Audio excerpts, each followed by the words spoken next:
CGTN, China Global Television Network.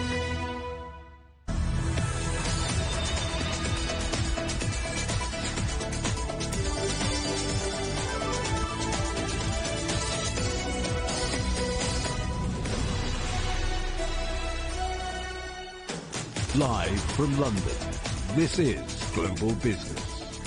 Hello there, welcome to the programme. I'm Paul Barber. Our top stories. The UK agrees its biggest trade deal since Brexit, joining the Trans-Pacific Partnership, the CPTPP. But what benefit will it bring? Donald Trump is expected to appear in court next week as the first former US president to face criminal charges. Rolling out the red carpet, President Xi welcomes prime ministers from Singapore, Malaysia and Spain in Beijing. Sometimes it's the only way to protect the ones we love. And winning games. The BAFTA Game Awards celebrates the best releases of the year. We'll take a look at how the industry is developing. It's the UK's biggest trade agreement since leaving the European Union. Britain will join the 11-member Comprehensive and Progressive Agreement for Trans-Pacific Partnership, or CPTPP. Prime Minister Rishi Sunak says joining the bloc will deepen ties in the region and build Britain's global links. Our correspondent Michael Voss reports. The British government is calling this the biggest trade deal since it left the European Union 3 years ago. The Trans-Pacific Trade Partnership, the CPTPP, involves 11 countries. On one side are Japan, Vietnam, Singapore, Brunei, Malaysia, Australia and New Zealand. Across the Pacific are Canada, Mexico, Peru and Chile. The trade area covers a market of around 500 million people. The UK will become the first European country to join. Prime Minister Rishi Sunak said the deal shows what the UK can achieve when it unleashes the benefits of Brexit, saying it will give a $2 billion boost to the economy in the long run. Whisky manufacturers are one sector, hoping that tariff-free access to all these markets will help boost exports. The government also points to other sectors, such as British cheeses, chocolate and machinery, as industries that could benefit. Increased palm oil exports from Malaysia could prove controversial, as the UK has been trying to cut palm oil use on environmental grounds. Critics also point out that the government estimates that the trade deal will only add about 0.08% to the British economy over 10 years, while the latest estimates over the impact of Brexit show that the UK economic growth could be cut by 4% over the same period. UK trade organisations have welcomed the deal for giving tariff-free access to all sorts of supply chains.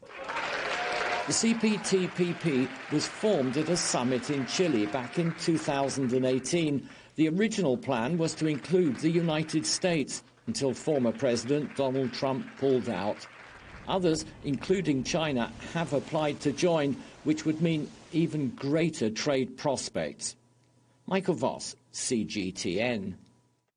And Michael joins us now. So, Michael, you mentioned there in your piece that China has applied to join.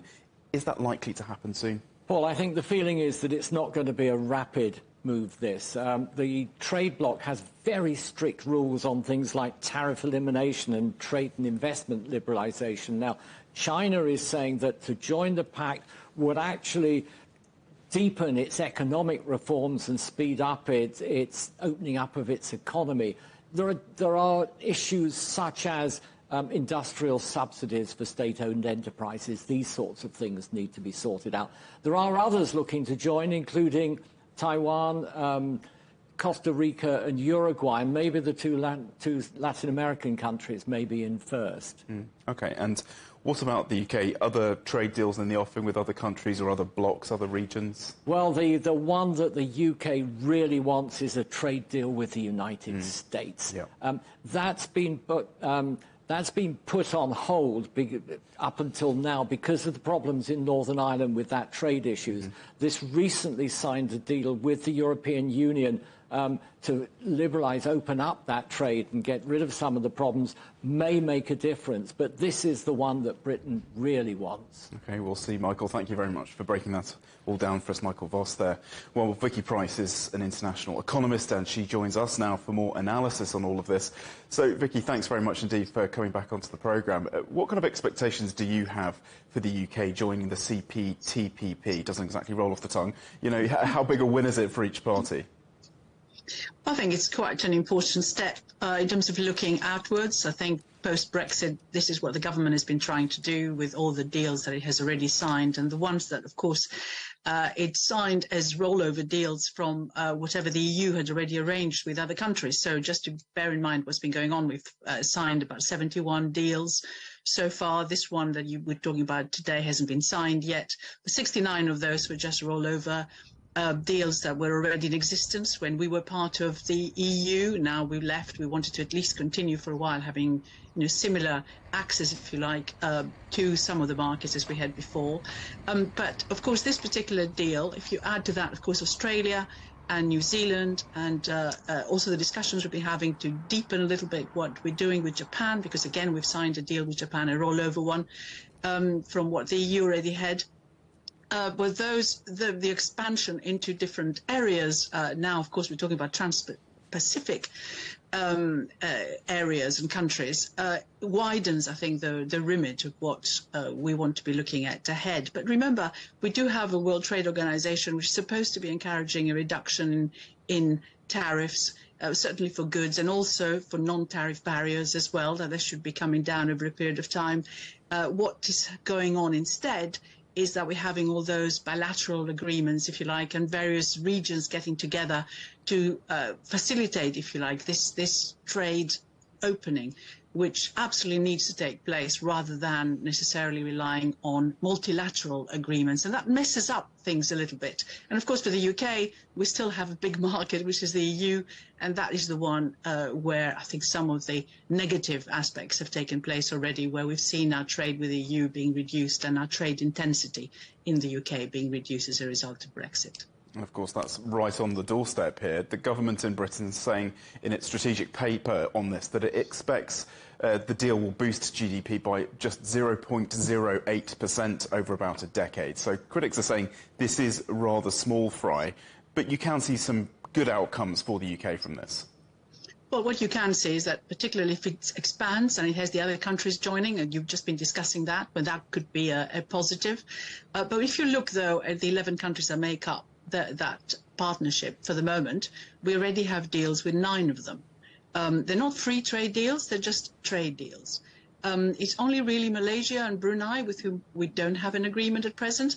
And if you look at, for example, Singapore, we already have a sort of digital trade agreement, and with loads of the other countries as well. So the impact, this is why the calculation is that the impact is quite small. I think where the gains might be is if indeed it expands and it becomes much wider. You were mentioning other countries joining, and I think that's perhaps the positive aspect of this. It does not mean that other countries or even regions like the EU may not want to get closer to this particular partnership. And what we're seeing is, in fact, the EU is trying to do similar deals of the sort that the UK is talking about, like, for example, with the US and with India. It's been trying to do that for quite some time, but there are blockages, of course, as we know, political blockages in particular. Indeed, Vicky, you mentioned the US. What are the downside risks to this deal? Could this Asian deal actually impact on efforts to get an American deal?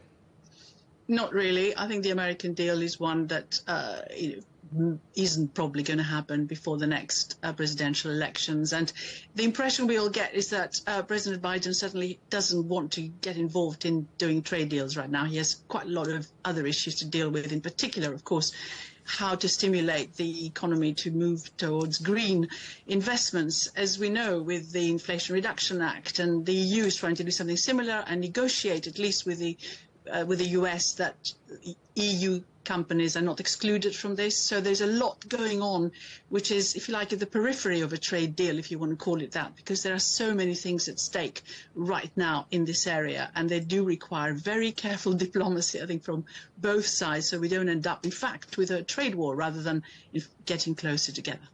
Right, and I'm sorry to bring it back to the B word, but Brexit, it was never going to be easy. We heard arguments that there would be short-term pain. We know there has been. Are we starting to see any kind of light at the end of the tunnel now? Well, there was a mention in your discussion before of the Northern Ireland Protocol. That, of course, has been amended and signed. We don't know, of course, yet whether it's going to go through Northern Ireland itself, and we may get some stability there. I think that matters, partly because, of course, it means the relationship with Europe might improve, which is a positive thing. We lost lots of areas of the trade agreement that we signed, or the cooperation agreement, trade and cooperation agreement we signed, which have not been developed yet. So there could be huge benefits that come from that if relationships have improved. But also, of course, the US. I think they had been looking at some improvement in what's going on with Northern Ireland before they would even think of engaging with more trade discussions. But I don't think we're going to see the US ones really taking front stage in the short term. But perhaps those with the negotiations with the EU in various areas that really matter for the UK in various sectors may become considerably easier in the future. Vicky Price, great to get your thoughts as always. Thanks so much. Thank you.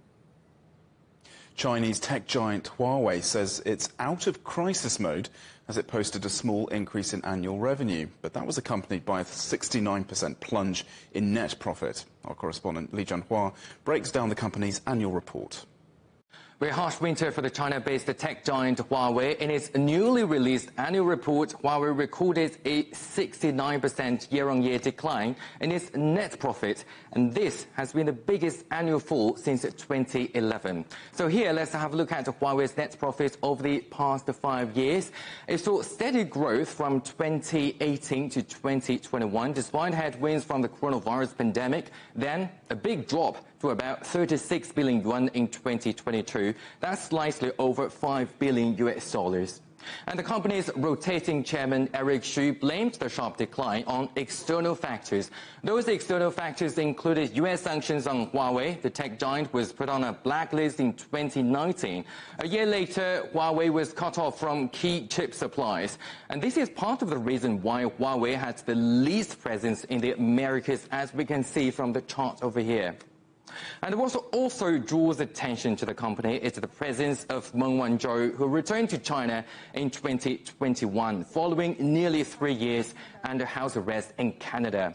Well, Meng will become the first rotating chairwoman at Huawei. She is positive about the company's future performance, saying, "In times of pressure, we press on with confidence." Well, now we'll have to wait and see whether Huawei will be able to thrive and survive through a harsh winter. Li Jianhua in London. China's economic recovery is gathering pace as activity in the services sector hit a 12-year high. Stocks rose after official PMI data for March showed manufacturing growth beat expectations. The non-manufacturing PMI reached 58.2%, the highest level since 2011. It comes as Beijing adjusted policies to help revive the world's second-largest economy after 3 years of COVID lockdown. The UK narrowly avoided falling into recession at the end of last year. The revised data has confirmed the British economy grew by 0.1% for the fourth quarter, as opposed to zero growth initially estimated. The Statistics Office says telecommunications, construction and manufacturing had all fared better than thought.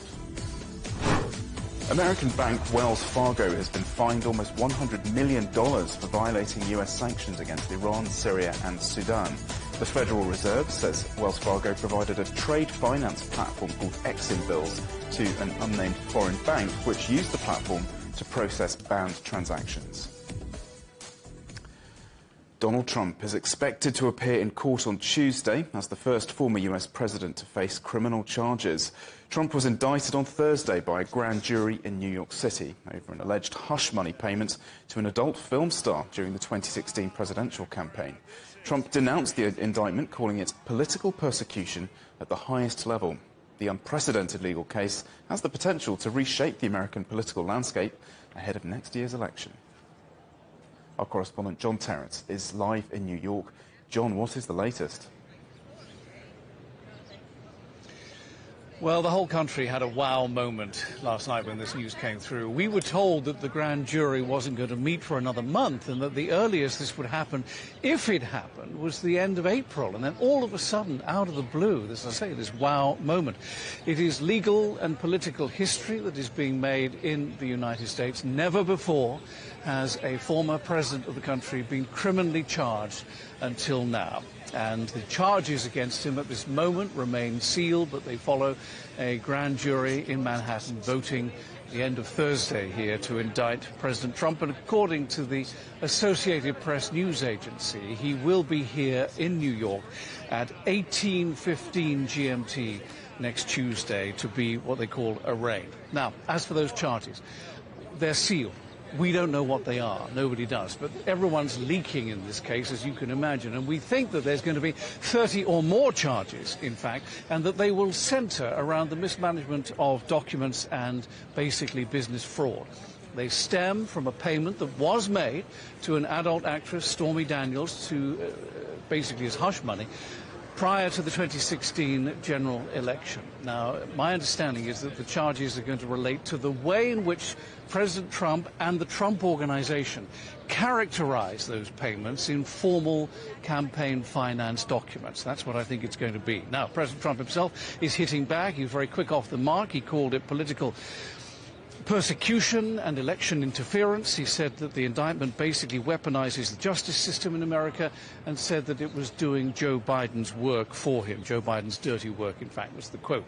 Now, Republicans have been very quick to run and rally around President Trump. Ted Cruz, who's the junior senator from the state of Texas in the south of the country, said the indictment amounted to the death of law and order in the country. Lindsey Graham, a senator from South Carolina in the south of the country, saying that it was motivated by fear.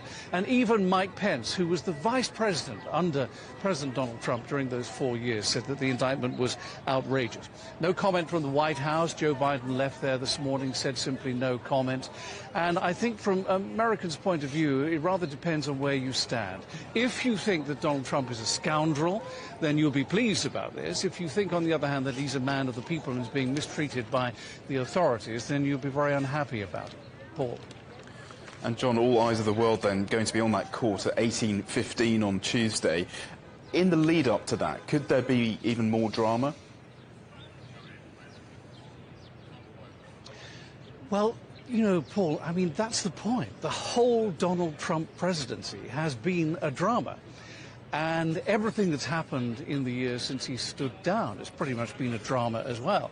Alvin Bragg, who is the Manhattan district attorney, is said to have wanted President Trump here today, Friday, to be what they call arraigned. Secret Service said, no, can't do that. We need more time. That's why it's Tuesday. And that's because there's going to be a whole group of federal agencies, including the New York Police Department, who would have to come together to get Donald Trump from Mar-a-Lago in Florida to the building behind me. And he is going to be treated like every other defendant. They're very keen here to stress this, that he won't be given any special preferential treatment. So this means he's likely to be fingerprinted, likely to be given a DNA sample test. There will be a mugshot, a photograph. The indictment, my understanding is it will be unsealed in the courtroom on Tuesday in front of the judge. And that's the first that we will know about what these charges really are. They'll be read out for the first time in front of the judge. There will then be bail, and everyone will go away, and a trial date will be set, and we'll come back here on another occasion. Whether there is a perp walk with the former president in handcuffs, we don't know. We understand that this is being negotiated at the moment with the authorities and with Trump's lawyers. And then you have to take a view on whether that will be a good thing or a bad thing.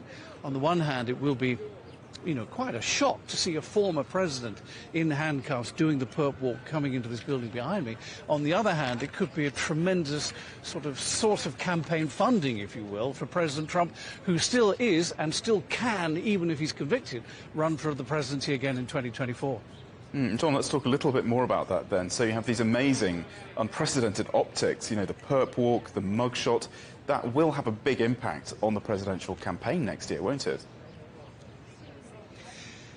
Yes, it will. And I think that there probably will be some kind of perp walk, as they call it here, because if you remember Alan Weisselberg, who was the money man of the Trump organization, he did a plea deal with the authorities, and they made him go into court in a very formal setting with cameras following him. So I think there is going to be something. I mean, the point is, you know, will former President Trump go in through the side door here, or will he go through the front door? And it all kind of plays into this narrative of that he's going to use this in order to rally support and to raise campaign funds. Now, there's a report this morning that says he's already raised $2 million just in the past sort of 24 hours because of what we're now reporting on.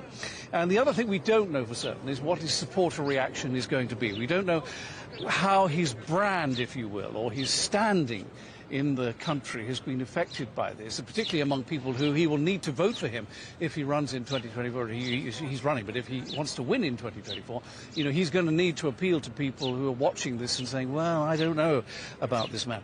The New York City Police Department has been told to turn up in full today, all of them wearing uniform, and I think leave is cancelled until after this is over. We just don't know whether there will be street protests from his supporters. He, of course, has talked about the potential death and destruction if this indictment went ahead, which it now has done. So we'll just have to monitor this over the weekend and early next week and see whether there are any protests, which President Trump has called for. Finally, it's worth noting, this is one of about three.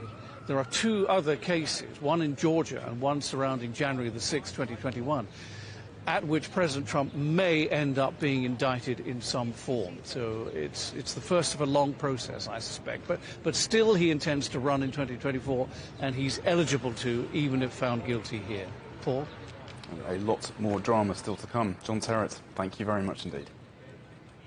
Well, earlier I spoke to Scott Lucas, Professor of US Politics at University College Dublin, and I asked him how significant this case could be for Donald Trump. Why it is unprecedented.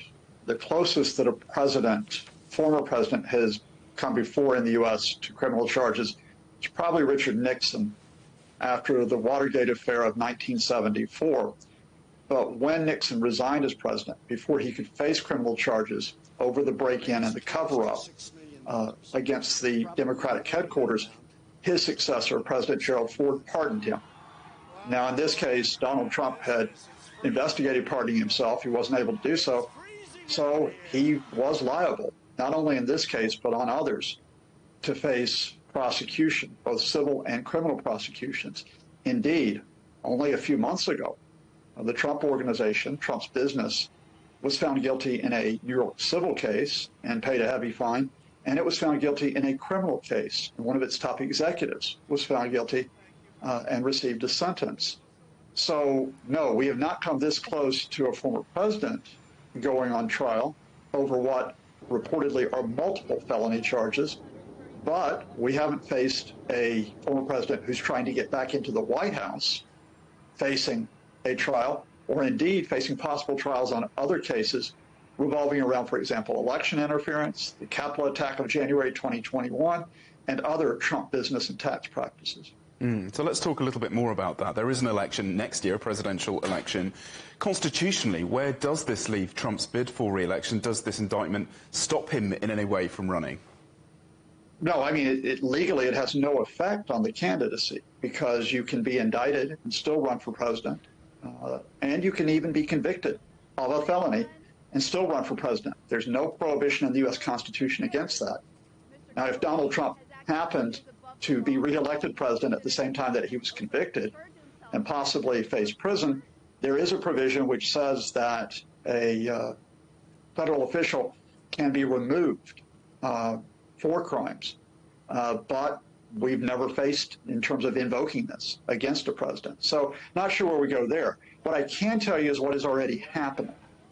Rather than dealing with the legal process, as you and I are discussing, you have a battle here between those who say the legal system must continue its work, even if the U.S. campaign for president goes on, whether Trump is acquitted or whether he's convicted. On the other side, you have Trump and his allies, some of whom you just named, who are they're gaslighting. And by gaslighting, what I mean is, rather than dealing with the facts of the case, rather than support the legal process, they're trying to tear the legal process down by blaming and insulting others. The New York District Attorney, prosecutors, the grand jury, the entire U.S. judicial system, which is why, beyond the importance of this case, as historic as it is, this is the wider importance of it is Donald Trump or it is the U.S. legal system which you support here. There is nothing in between. And there's no doubting that there is a groundswell of support for Mr. Trump still. What does this mean for next year's political campaigning, both Republican and Democrat, the tone and tenor of the debate? Well, the first thing that I would tell you here is that I think the importance is that this legal process should not be corrupted or distorted in any way by political calculations. So those who say, oh, this legal process should not be undertaken because it will help Trump win the election, I don't buy that. And I certainly don't buy the idea that this legal process was timed to prevent Trump from winning. What you will hear is from Trump and his supporters that they have this huge camp of supporters, their base. I know some of these people. Some of them are in my family. But I also know that they are a minority of Americans. Remember, Trump lost the 2020 election, and recent polls show that a majority of Americans believe that if he is indicted, he in fact should not become president again. So Trump and his folks will whip this up, that this politically, this case helps him. The fact of the matter is the case should proceed as it does, and the U.S. election, which isn't for another 20 months, it is a twisted and long process, and I don't think you can say at this point whether or not Donald Trump, one of his Republican opponents, or Joe Biden will be the ultimate winner. That was Professor Scott Lucas there. Still ahead here on CGTN. Eurozone inflation falls to its lowest point in a year. Is the worst over for the cost of living crisis? We're live in Brussels next.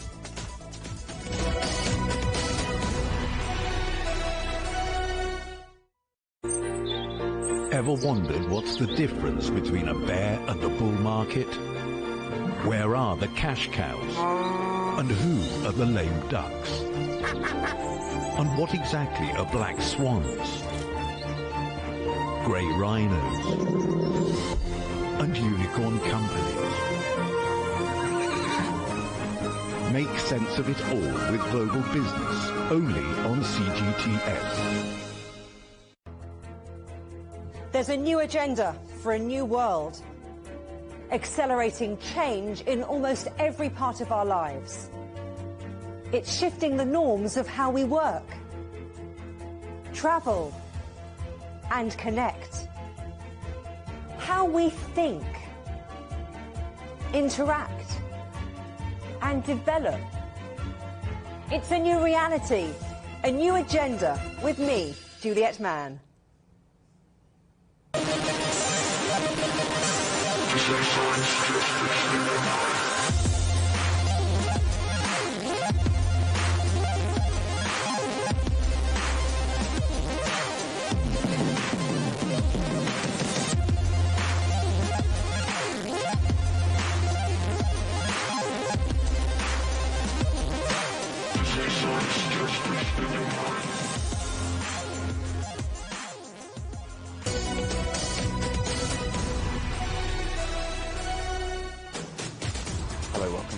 China's president has held high-level talks with the prime ministers of Singapore, Malaysia and Spain. Xi Jinping welcomed each leader in Beijing and pledged cooperation to share opportunities for growth. Spanish Prime Minister Pedro Sanchez says his country wants a balanced relationship with China. He also announced a tourism forum between the two countries that will take place in June. Our correspondent Huang Yue reports from Beijing. Xi Jinping said China and Spain have maintained exchanges and dialogue in the past half-century and carried on their cooperation of mutual benefit and developed a comprehensive strategic partnership. Xi Jinping said that China is now pushing forward the high-quality development and is willing to provide broader market space and more cooperation opportunities to the world, of course, including Spain. And he also said China is willing to import more products from Spain and hopes that Spain can create a fair and just business environment. In the meantime, Xi Jinping said the two countries should support each other on issues related to each other's core interests like sovereignty, security, and development. And Spanish Prime Minister Sanchez also said that amid the current global uncertainty, only cooperation can help deal with all kinds of challenges effectively and promote world peace and development. And the two sides exchanged views on the Ukraine issue. The two leaders underscored the importance of dialogue and a politically negotiated resolution to the ongoing Ukraine crisis. It's the first time for the Spanish Prime Minister to visit China, and as the two countries celebrate their 50th anniversary of the diplomatic ties, and Sanchez's visit will bring more cooperation possibilities to the two countries, not only in economy, trade and investment, but also in people-to-people exchanges like culture, education and tourism. And it's also worth mentioning that Spain will take over the rotating presidency of the Council of the EU. So this visit by the Spanish Prime Minister is very important not only for the bilateral relations, but also to the ties between China and the European Union, especially under the current global situation. Wang Yue there reporting from Beijing. Well, China is open for business. That was the message this week at the high-level economic Bao Forum, which wrapped up in Hainan province. The international summit, touted as Asia's answer to the World Economic Forum in Davos, saw thousands of delegates from around the world discuss trade, investment, geopolitics and security. Our correspondent Zhen Chunying reports. Unity, cooperation, openness and inclusiveness. They are some of the key words when it comes to the consensus reached at this year's Boao Forum for Asia annual conference. Li Baodong, the Secretary General of the Boao Forum for Asia, spoke highly of the event at the closing ceremony of the conference, saying it had managed to create a platform for international delegates to exchange views, propose tangible suggestions and forge ties. We have received much feedback on how the agenda of this year's conference covered almost all critical issues affecting the Asian region and the world, and how it worked to promote international cooperation. And cooperation is even more crucial for Asia in particular. The official pointed out that as the world is facing such high levels of uncertainty, Asia's development depends on the continent remaining stable, inclusive and open. Asia is an important driving force of the global economic recovery and is a region full of vitality and potential. In order to achieve prosperous development in Asian regions, countries must be stable, open and inclusive, and they should continue to deepen collaboration. Although the annual conference has come to an end with many achievements, the official said that the Boao Forum for Asia is expected to host more activities and workshops later this year, both in China and abroad, in order to create more platforms for international delegates to explore more opportunities for win-win cooperation. Zheng Chunying, CGTN, Boao in Hainan Province. Eurozone inflation has fallen more steeply than expected. It's now at its lowest level for a year after a surprise fall in energy costs. Consumer prices in the euro area rose 6.9% overall in the year to March. France followed a similar trend. Prices rose less than 1% in March, bringing the 12-month inflation rate to 6.6%. Those numbers come a day after Spain unveiled a startling drop in price growth. Consumer inflation there slowed to an annual rate of 3.3% in March, around half what it was just a month earlier. Well, let's go to Alex Cadier in Brussels now for more on this. So, Alex, no doubt these figures are welcome news for policymakers. What could it mean for member states and the European Central Bank?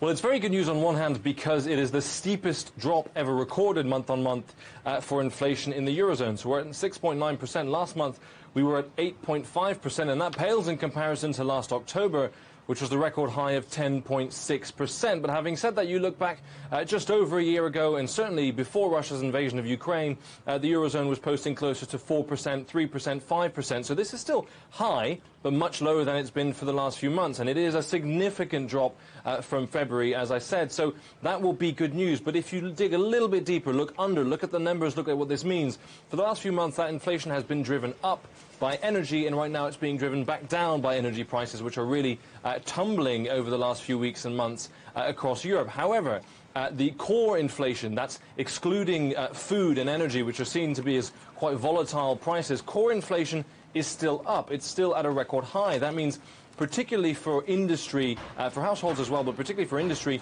non-energy industrial goods, for example, are still climbing. So that inflation is still something to be concerned of. So who will be concerned by that? Well, it'll be the European Central Bank, of course. They will be looking at the two factors that they laid out, in particular, when it comes to making that decision for interest rate rises in April. The first one is there going to be a massive fallout from the banking crisis that came from Silicon Valley Bank's collapse and then the Credit Suisse UBS merger? They will be monitoring that. And have energy prices gone back down enough that inflation and core inflation are coming down? Well, core inflation is not coming down, so the European Central Bank will be faced with quite a delicate decision in the next month to figure out exactly what to do. But good news, nevertheless, for households, for businesses, their energy bills will start going down, especially if they're on variable rates. Speaking to people here in Brussels, some of them have already told me they've seen that change happening and that impact happening soon. So good news for now, but really a more sustained drop in core inflation is what the European Central Bank will be looking for in the weeks and months to come. And on that point, Alex, the fall in energy prices has been the single biggest factor in this. This could be temporary, though. Yeah, it's been huge. It's been the defining factor behind record-breaking inflation last October, for example, because we saw that biggest spike in energy prices in Europe back in August last summer. So that has been the driving factor, to be sure. It has now gone down to way below pre-invasion levels, as we've seen. Those energy prices going really back down to quite good levels for European households and businesses. However, that's because we've had warm winter months. We've had fair weather. And as you can imagine, relying on the weather in Europe is not necessarily a permanent long-term strategy for the European Union, which is very, very conscious of that fact. That's why you hear so much coming out of Brussels about the green energy transition, boosting renewable energy, not relying so much on outside partners for their energy sources. And the full impact of that will take a little bit longer to see. So European officials, European leaders, very concerned, thinking, look, we're in spring now, we'll be okay, but we really have to plan for the winter to come next year and make sure that we're up and running with renewable energy sources and able to backfill any losses from fossil fuels from Russia. So a good situation for now. They want to make sure they can cement it and make it permanent. Alex, thanks so much for that. Alex Cadier in Brussels. Well, you can get the highlights from the week's news in Europe and China direct to your inbox from CGTN's Storyboard email newsletter. Sign up at europe.cgtn.com/newsletter. And still ahead here on Global Business, we're live in Johannesburg as Oscar Pistorius is denied parole over the killing of Reba Steenkamp.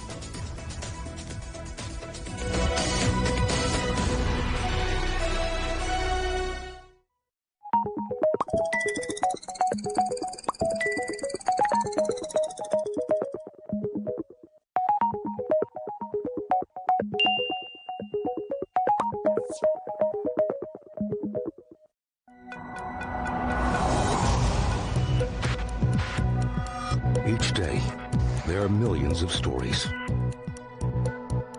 Each one can open new perspectives, new possibilities. Wherever you look, we are there. To see, discover, explore. We put the pieces together to find what really matters to you, all around the world, all around the clock. Our reporters are at home across the globe. From our headquarters in Beijing and production centers in Washington, Nairobi, and London, China Global Television Network.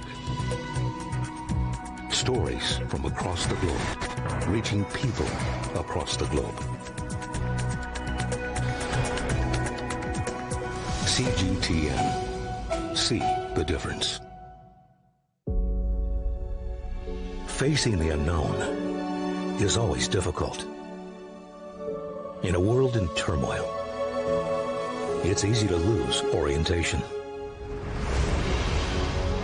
But when the storms come, we have to see the possibilities, reinvent, find new opportunities, discover a path forward. CGTN. See the difference. What do we mean when we talk about the difference? Brazen axe. The difference is in the detail, the background, Defense ministers from the wider angle and perspective of every story. wherever the story may be. CGTN. See the difference.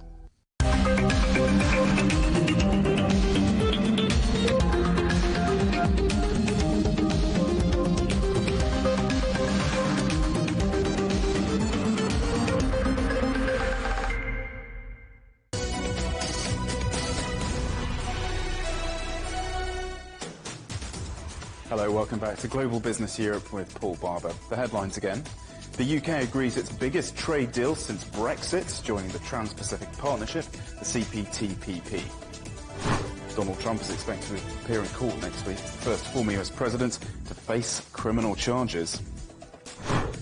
And rolling out the red carpet, President Xi Jinping receives the Prime Ministers from Singapore, Malaysia and Spain in Beijing. Now, Oscar Pistorius, who killed his girlfriend Riva Steenkamp in 2013, has been denied parole. The former South African Paralympic athlete was eligible to apply for early release, having served half of his 13-year sentence. Pistorius killed Riva Steenkamp when he fired 4 times through a bathroom door at his house in Pretoria. Our correspondent C.S. Duplessis joins us now for more from Johannesburg. So, parole denied. What were the reasons for that?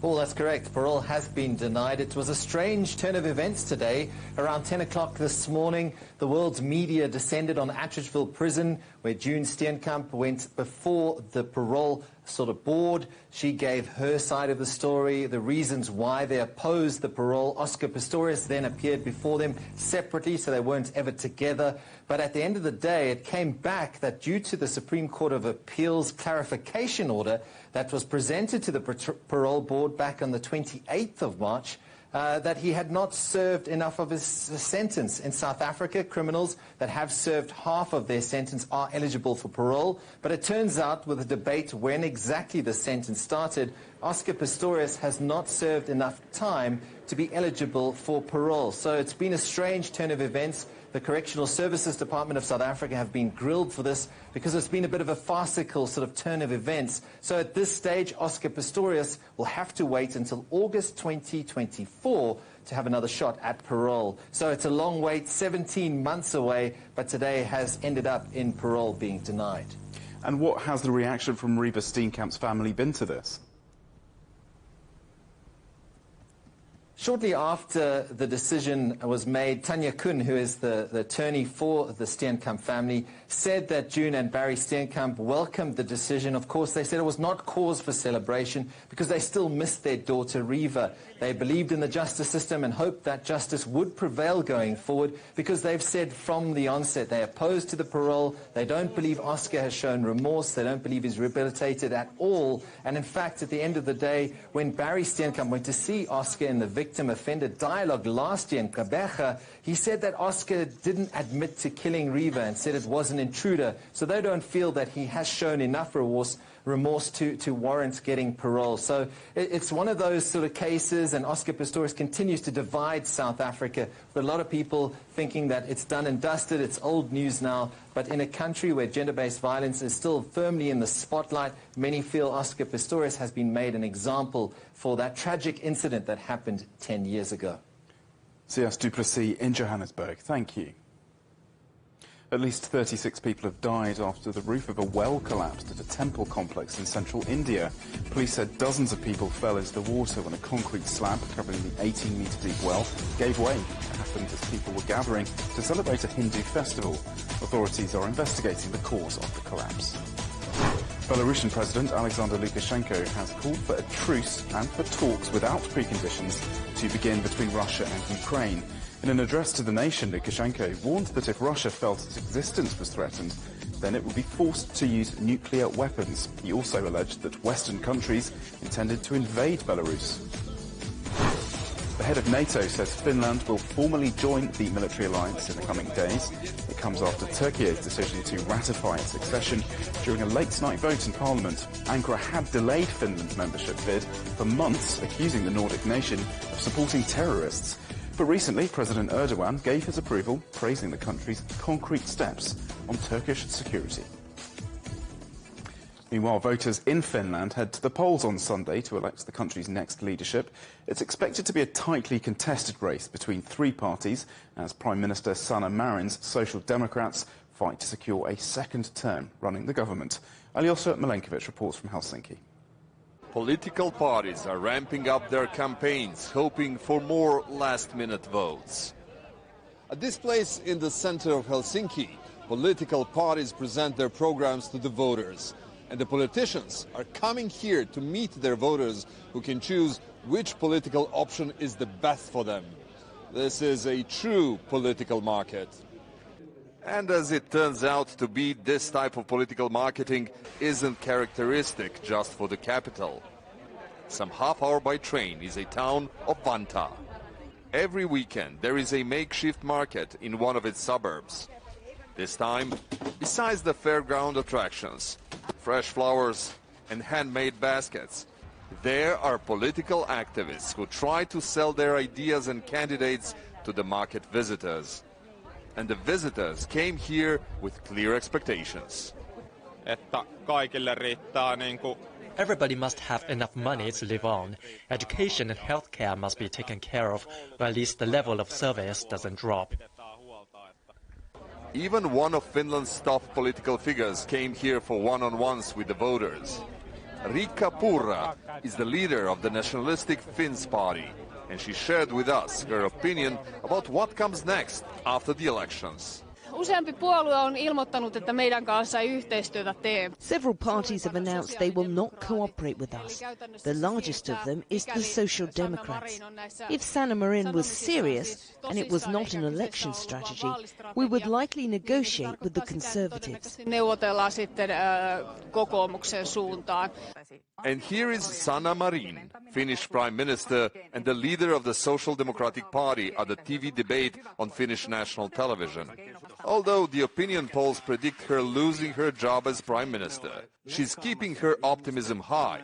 I think we will win. We are aiming, of course, winning the elections to also be Prime Minister party in the future. We have alternative to the Conservatives budget cutting. We have alternative that we are telling to the people, and I think we will win these elections. A post-election coalition in Finland is inevitable, as none of the parties have enough support to win single-handedly. The main question, though, will be who will create it with whom? Alyosha Milenkovic, CGTN, Helsinki. You're watching CGTN. Still ahead, London rolls out the red carpet for the best game releases of the year. We take a look at how the gaming industry, is developing.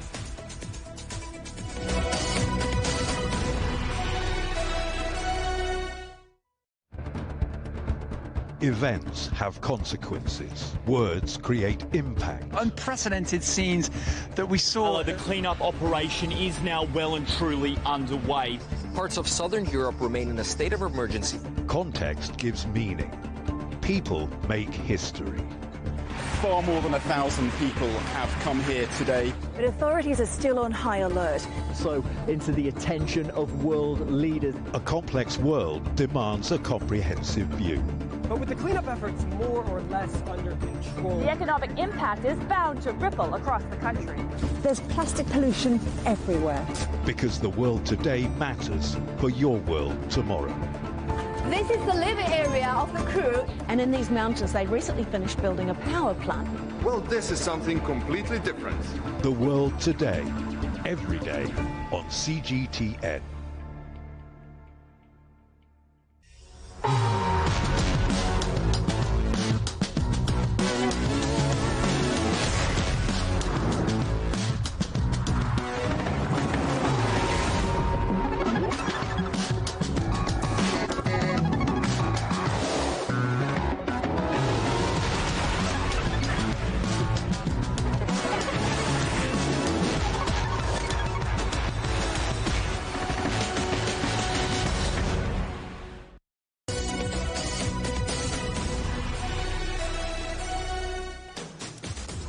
And welcome back. Well, Thursday marked a big night for the gaming industry as London rolled out the red carpet for the best game releases of the year.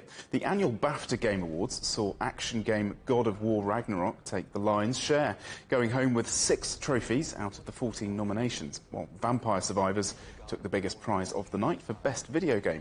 Industry figures show the size of the global gaming market reached over $200 billion last year, with sales here in the UK accounting for $5.8 billion. Well, Liam Dean is a gaming expert at Omdia, a consultancy firm focused on research into video games. He joins us now. Thank you very much indeed for being with us this evening. What does this BAFTA win mean?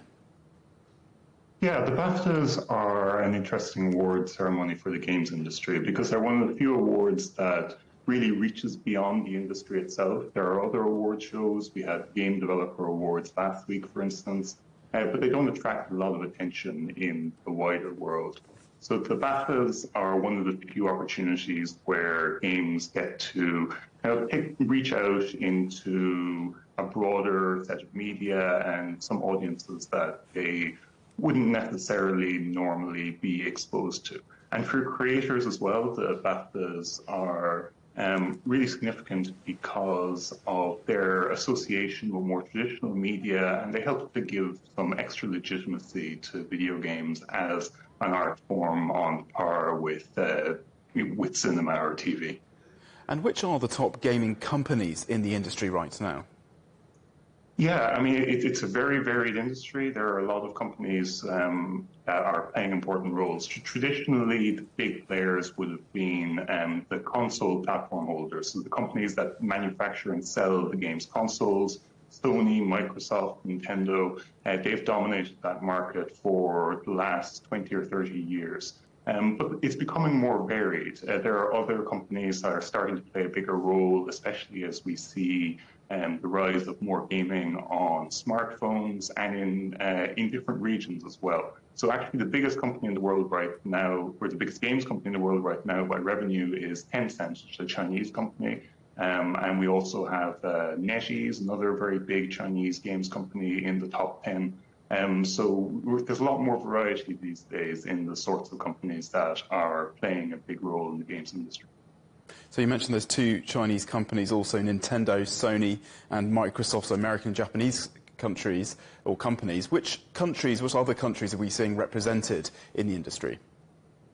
Yeah, I mean, those 3 countries are very much the key countries in the games industry. China is the single largest games market. It accounts for around 30% of global revenue. There's been really phenomenal growth in the Chinese market over a long period of time, but especially in the last decade or so. The US market is not far behind. And of course, Japan also traditionally a huge games industry there, very strong tradition of video games in that country. And that will be the number 3 market, also a very large market. In general, the games industry is tilting more and more towards Asia, actually. So as well as Japan and China, there's a very big market in Korea. And in total, a little over half of games revenue comes from Asia. And the market is increasingly shifting in that direction. That's interesting. And with the increase in games on the cloud and the centrality of mobile devices and with AI and the metaverse very much on the horizon, where do you think the industry is headed? It's a complicated picture. I mean, I think fundamentally we can say that gaming is still a growth industry. It's an industry that has continued to grow. It benefited a lot from the COVID pandemic. There was a big bounce in spending in 2020 as people were spending more time at home. But it has actually continued to grow in the last couple of years, even after that. And as you say, we have the rise of cloud streaming in gaming, where we have games not played on a local device, but streamed from the clouds, just like we have seen happen in the music and the TV industries. But we're much earlier days for that still in gaming, and it will take a long time before cloud dominates to the same extent. And of course, AI is something that's going to have a huge impact on the games industry. Just the advances we've seen in the last few months, that looks like it could have an incredible impact in terms of games development, so allowing much more efficient production of things like art assets, animation, dialogue for characters. So that is something that looks like it could start to have a revolutionary impact on the development side of the industry. So it's very much in flux, but it is a market that has been very consistently growing over a very long period of time. And I think we can expect over the medium term to still see more robust growth in the games industry. Great to talk to you, Liam. Liam Dean from Omdia. Thank you very much. Security officers at London's Heathrow Airport have begun a 10-day strike demanding higher pay and threatening to disrupt travel during the Easter holidays. The industrial action will affect Terminal 5, which is used by British Airways, and for some cargo checks. Heathrow says the airport was operating at normal on Friday, but at least 70 BA flights were cancelled, not only because of the strike, but also bad weather. China says Japan is harming itself with its plans to impose export controls on 23 items used to make semiconductors. Tokyo's move follows a similar one by Washington, designed to restrict Beijing's access to cutting-edge chip technology. Japan's action is reported to be part of a three-way agreement with the US and the Netherlands. China has criticised Japan, saying it's politicising trade and technology issues. China's cyberspace regulator will conduct a review of products sold in the country by US memory chip manufacturer Micron Technology. Beijing says the move is to protect security of the supply chain for critical information infrastructure. Micron is one of the biggest semiconductor makers in the world. Europe.cgtn.com has all the week's top stories from China. Here's a quick take of some of them. Wetland reserves across China are alive as migratory birds nest and prepare for northward journeys to breed. A Chinese artificial intelligence company believes the value of AI is highlighted, where it powers robots with clever algorithms.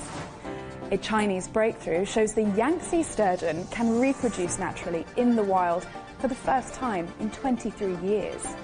After 8 years in the making, a Chinese-built hydropower station is open and producing 750 megawatts for Zambia's national grid. Liquefied natural gas is combating carbon, with East China's Fujian province embracing the green revolution. The Mariinsky Orchestra is among the first international artists back at the National Center for the Performing Arts in Beijing since the pandemic. All that and more at cgtn.com. And the headlines again. The UK agrees its biggest trade deal since Brexit, joining the Trans-Pacific Partnership, the CPTPP. But what benefits will it bring?